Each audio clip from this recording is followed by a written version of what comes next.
Assalamualaikum warahmatullahi wabarakatuh. Kembali lagi bersama saya Faisari Praharjo. Pada kesempatan kali ini di video yang part 6 ini saya akan menjelaskan tentang mengisi dari lampiran 1771 bagian 4, lalu menghitung PPh kurang atau lebih bayar, dan juga menghitung angsuran dari PPh pasal 25.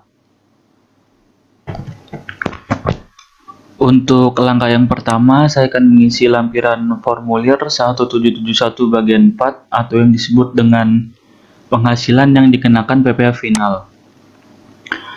Nah, untuk formulir 1771 bagian 4 ini ialah yang halaman satunya itu ada bunga deposito, bunga diskonto atau obligasi, penghasilan penjualan saham yang diperdagangkan, sampai dengan transaksi derivatif yang diperdagangkan di bursa. Nah, sedangkan untuk di 1771 bagian 4 halaman 2 ini ada bantuan atau sumbangan, hibah, dividen atau bagian laba dari penyertaan modal pada badan usaha di Indonesia. Nah, lalu karena di dalam data PT MNF ini terdapat penghasilan final yang berupa bunga deposito dan tabungan dari Bank Mandiri sebesar 120 juta. Maka kita masukkan yang bunga deposito dan tabungan dari Bank Mandiri ini, kita masukkan ke yang nomor 1 sebesar 120 juta. Nah, untuk tarif dari bunga deposito atau tabungan dan diskonto ini ialah sebesar 20%. Nah, untuk PPh terutangnya dia akan terhitung secara otomatis melalui sistemnya, karena pada bagian 1771 bagian 4 ini halaman 2-nya di dalam PT MNF tidak ada data yang memenuhi atau tidak ada bantuan atau sumbangan atau hibah dan lainnya, maka langsung kita simpan saja.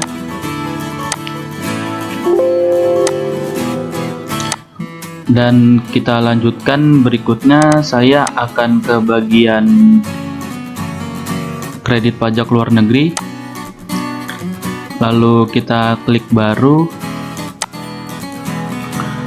Untuk kredit pajak luar negeri yang dipunyai atau dimiliki oleh PT MNF Pesona Indonesia ini ialah dividen sebesar seperti ini yang diperoleh dari Thailand. Maka kita input terlebih dahulu.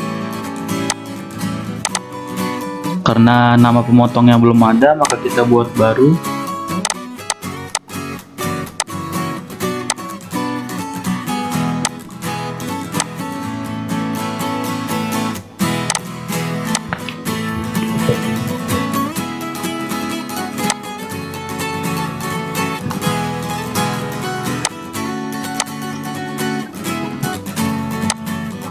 Kita masukkan alamatnya juga.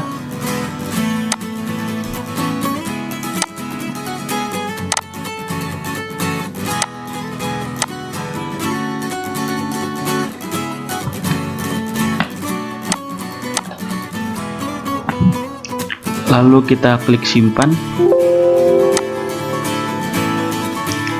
Setelah itu kita pilih di sini.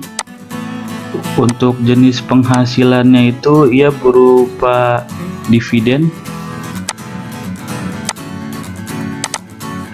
Untuk mata uangnya, karena ia berasal dari Thailand, maka kita gunakan mata uang yang berasal dari Thailand atau baht. Untuk jumlah neto atau falasnya itu di sini besar ini.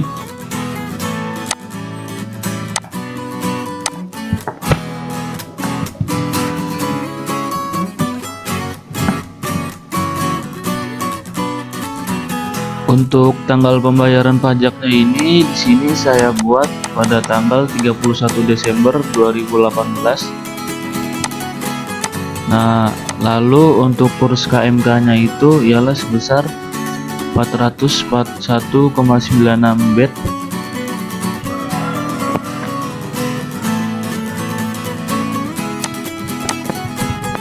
Untuk pajak terutang falasnya, karena di sini tertuliskan dipotong di Thailand sebesar 20%, maka kita cari untuk pajak terhutangnya itu ialah jumlah neto falas ini dikalikan dengan 20%.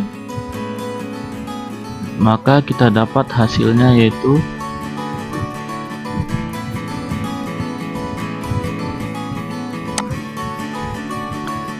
Nah, untuk pajak terhutang yang dipotong di Thailand ini akan otomatis terisi di sini. Nah, untuk kredit pajak yang diperhitungkan ini kita cantumkan dari pajak yang terhutang yang paling kecil. Dan yang mana yang paling kecil antara yang dipotong di Thailand maupun yang dipotong di Indonesia. Nah, untuk itu saya akan menjelaskan tentang cara menghitung kredit pajak yang diperhitungkan di Indonesia. Pada hitungan Excel saya akan jelaskan bagaimana caranya. Di sini saya akan menjelaskan cara mengetahui kredit pajak yang diperhitungkan di Indonesia atau dividen yang diperoleh dari Thailand ini diperhitungkan di Indonesia berapa. Nah, untuk langkah pertamanya itu saya memasukkan penghasilan neto dalam negerinya, yaitu sebesar ini 7 miliar sekian. Lalu saya masukkan juga penghasilan neto luar negeri atau dividen dari Thailand yang berjumlah 650 juta. Lalu saya cari PKP-nya. Untuk mencari PKP-nya itu penghasilan neto dalam negeri ini ditambahkan dengan penghasilan neto luar negeri yang berupa dividen yang sebesar 650 juta. Setelah kita mendapatkan PKP-nya, maka kita cari terlebih dahulu PPh terhutangnya. Untuk mencari PPh terhutang, kita di sini dari PKP ini dikalikan dengan 25%, maka kita dapat hasilnya segini. Nah, untuk mengetahui kredit pajak dari dividen yang diperoleh Thailand ini berapa yang dipotong di Indonesia itu, rumusnya itu ialah penghasilan neto luar negeri ini dibagikan dengan PKP lalu dikalikan dengan PPh terhutangnya. Nah, untuk kredit pajak yang diperhitungkan di Indonesianya itu sebesar 162.500. Di sini karena pajak terhutang yang dipotong di Thailand lebih kecil, maka saya memasukkan dari kredit pajak yang diperhitungkan di Thailand. Karena untuk memasukkannya ini kita pilih dari pajak terhutang yang terkecil. Kita masukkan yang di Thailand.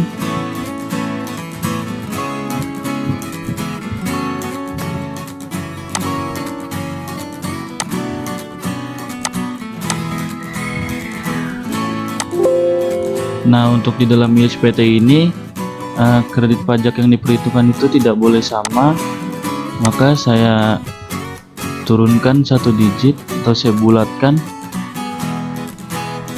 Setelah itu kita klik simpan.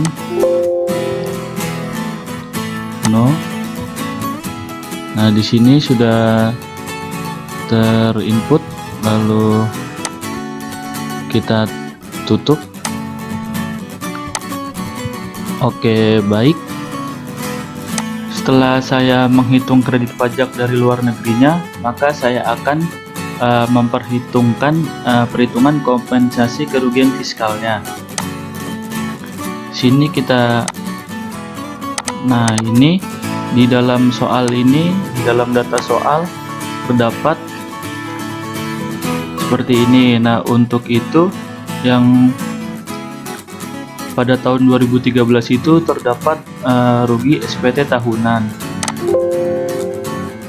yaitu sebesar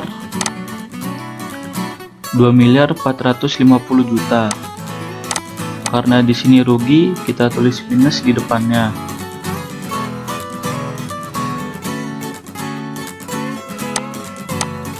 Nah, yang untuk tahun 2014-nya terdapat laba SPT tahunan.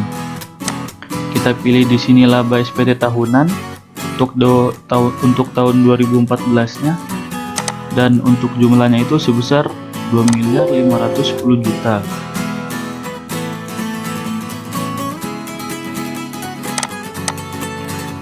Nah, setelah itu yang tahun 2015-nya ini ialah rugi SKP LB sebesar 1.200.000.000. Sini kita pilih SKP, lalu kita tulis ruginya.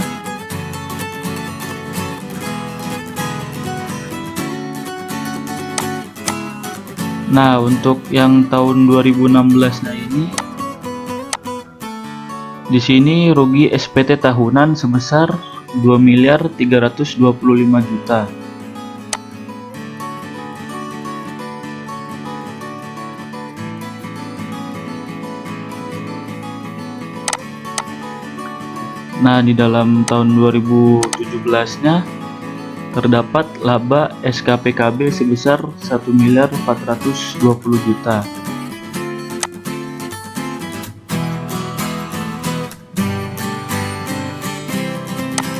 Kita pilih yang SKP, setelah itu kita klik simpan.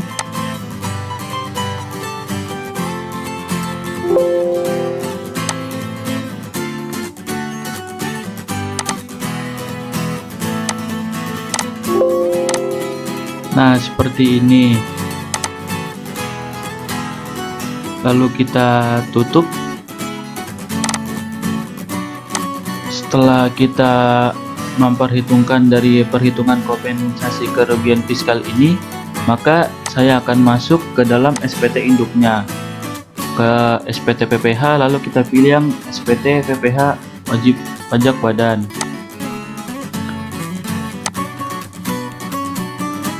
Nah, seperti ini untuk di data pada laporan PT MNF Pesona Indonesia ini, laporan keuangannya ini di sini tertulis tidak diaudit. Maka kita pilih tidak diaudit.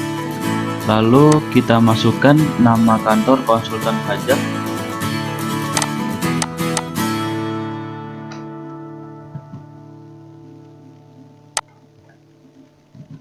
Lalu NPWP-nya.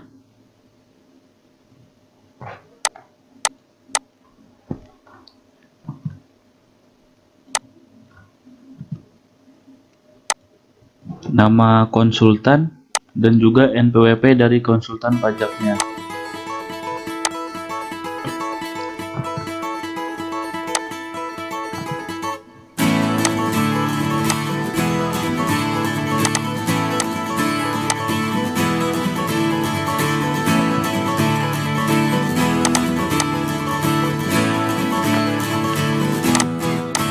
Nah, setelah itu saya akan masuk ke yang bagian A sampai C.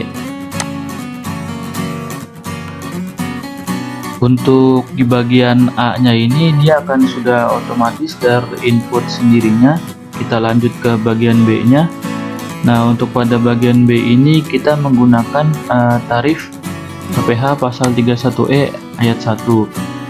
Karena yang dimaksud dari tarif PPh pasal 31E ayat 1 ini ialah tarif yang untuk wajib pajak badan yang peredaran brutonya berkisar dari 4,8 miliar sampai dengan 50 miliar.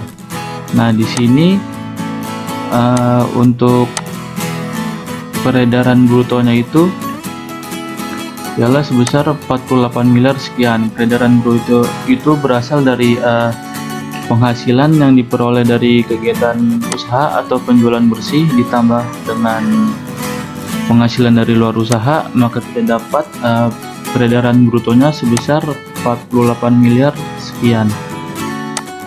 Nah, untuk itu pada tarif PPh pasal 31E ayat 1 ini ia mendapatkan fasilitas tersendiri untuk keringanannya.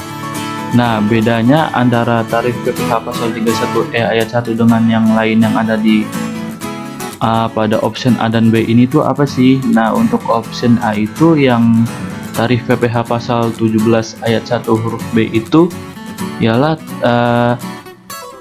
tarif normal pada untuk PPh badan 25%. Nah, untuk yang bagian B-nya itu tarif PPh pasal 17 ayat 2B itu ialah tarif khusus bagi wajib pajak badan yang berstatus perusahaan terbuka dengan jumlah saham sekitar 40% beredar dan diperdagangkan di Bursa Efek Indonesia.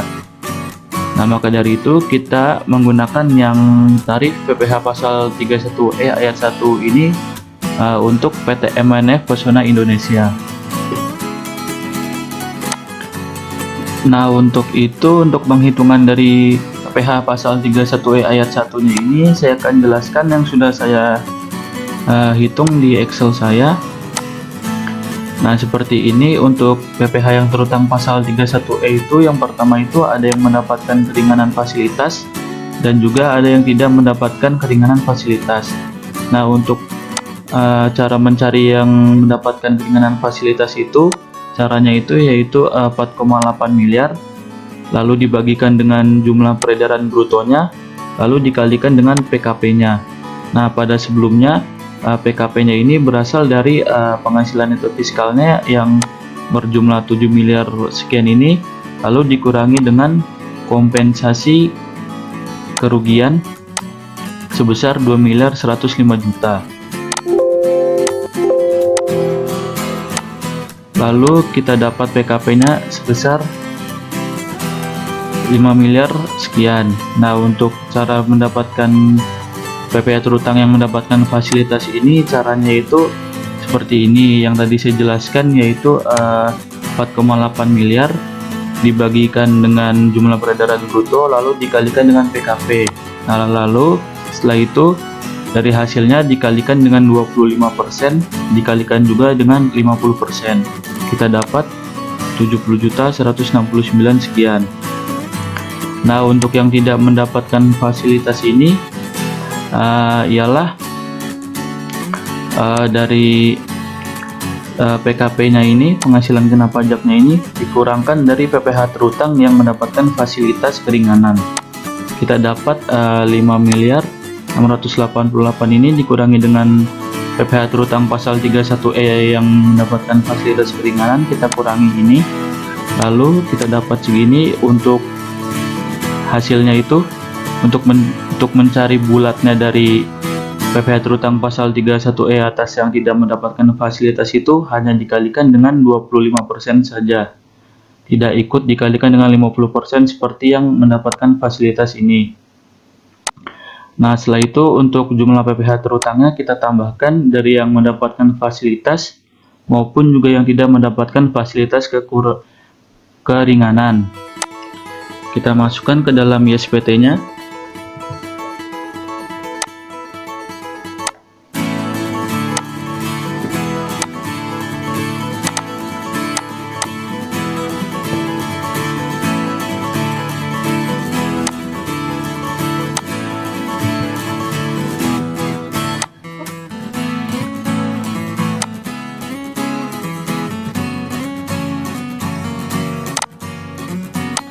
Ya, seperti ini kita sudah masukkan.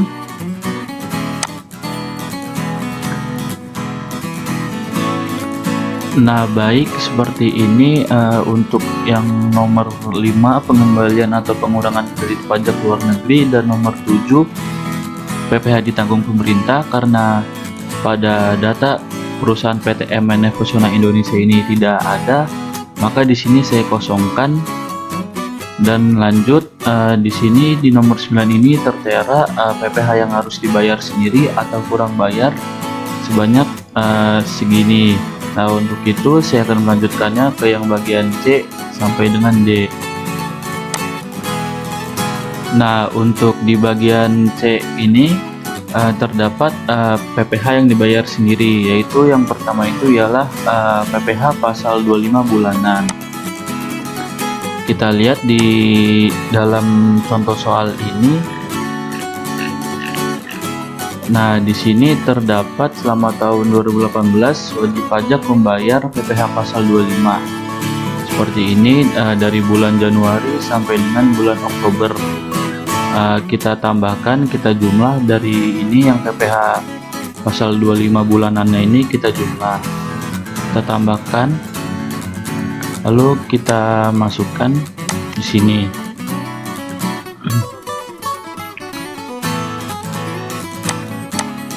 Nah, untuk yang bagian B ini STP PPh pasal 25 hanya pokok pajak, tidak termasuk sanksi administrasinya.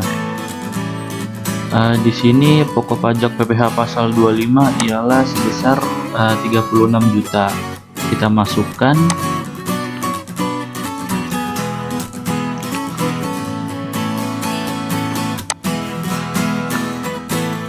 Nah, di sini tercantum PPh yang kurang bayar itu sebanyak 320 juta sekian.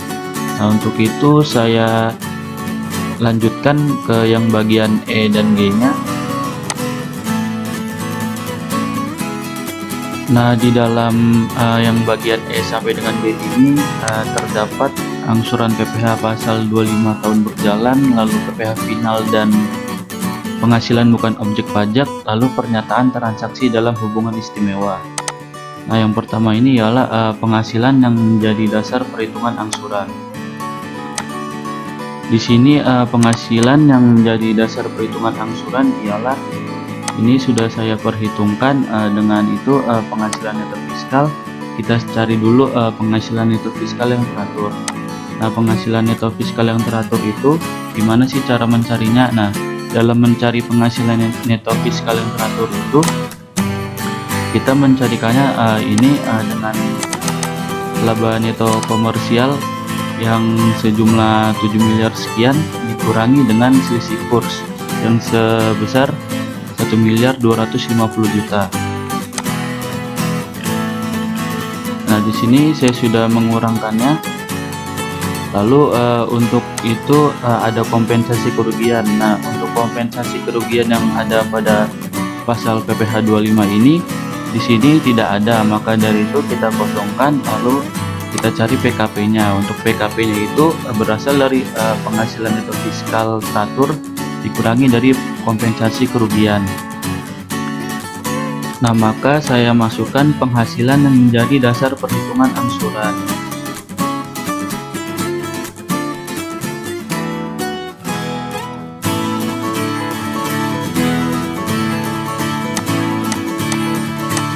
Nah, setelah itu untuk mendapatkan PKP yang mendapatkan fasilitas keringanan itu untuk mencarinya itu caranya 4,8 miliar lalu dibagi dengan peredaran bruto yang dikurangi dengan laba selisih kursnya ini, lalu dikalikan dengan dari si PKP-nya ini. Seperti ini. Nah, untuk yang PKP yang tidak mendapatkan fasilitas keringanannya itu dari PKP-nya ini dikurangi dengan PKP yang mendapatkan fasilitas keringanan, maka dapat hasilnya.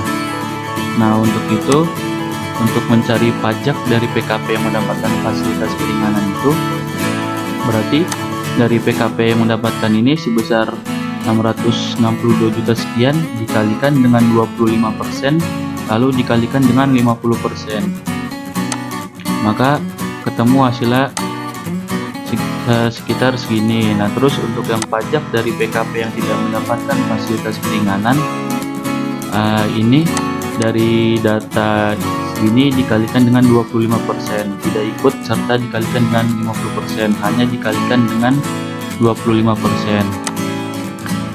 Nah, terus untuk mendapatkan pajak terutangnya ini saya ambil ini dari pajak dari PKP yang mendapat fasilitas lalu pajak dari PKP yang tidak mendapatkan fasilitas saya jumlahkan, terus dapat hasilnya segini. Kita masukkan sini PPh yang terutang.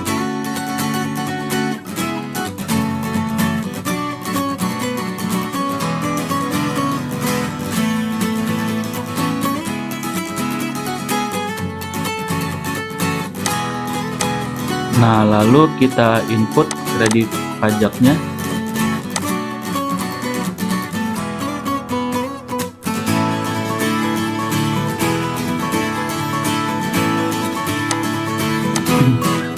Seperti ini. Nah, terus untuk itu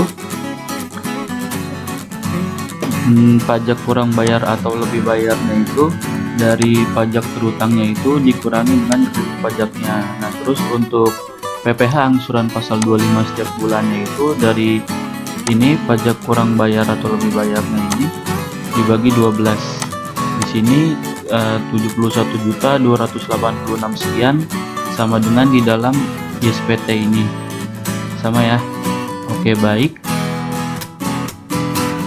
Lalu di bagian F ini nomor 15A ini terdapat PPh final. Nah, untuk PPh final di sini sudah terinput secara otomatis dikarenakan di awal tadi saya sudah menginput dari PPh final yang dipunyai oleh PT MNF Pesona Indonesia, yaitu yang berupa bunga deposito. Kita sudah memasukkannya di awal tadi, maka di sini terinput secara otomatis.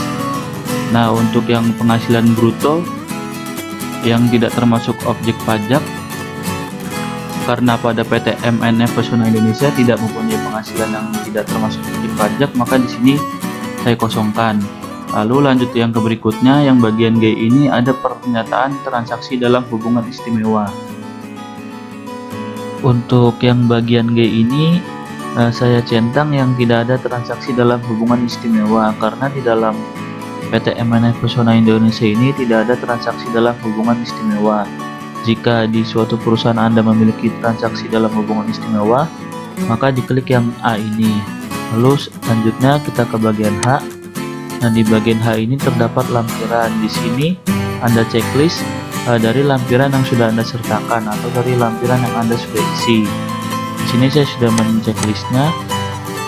Lalu baik, untuk penandatangan SPT itu ialah dari sang wajib pajak, dan untuk tanggal lapor SPT ialah pada tanggal 30 bulan April tahun 2019. Karena di sini tahun pajaknya 2018, maka tanggal lapornya itu ialah pada tahun 2019-nya. Lalu kita klik simpan, data berhasil disimpan, dan kita close. Ya baik, sekian penjelasan dari video part 6 ini. Kurang lebihnya mohon maaf. Dari saya, Faiz Arif Raharjo. Wassalamualaikum warahmatullahi wabarakatuh.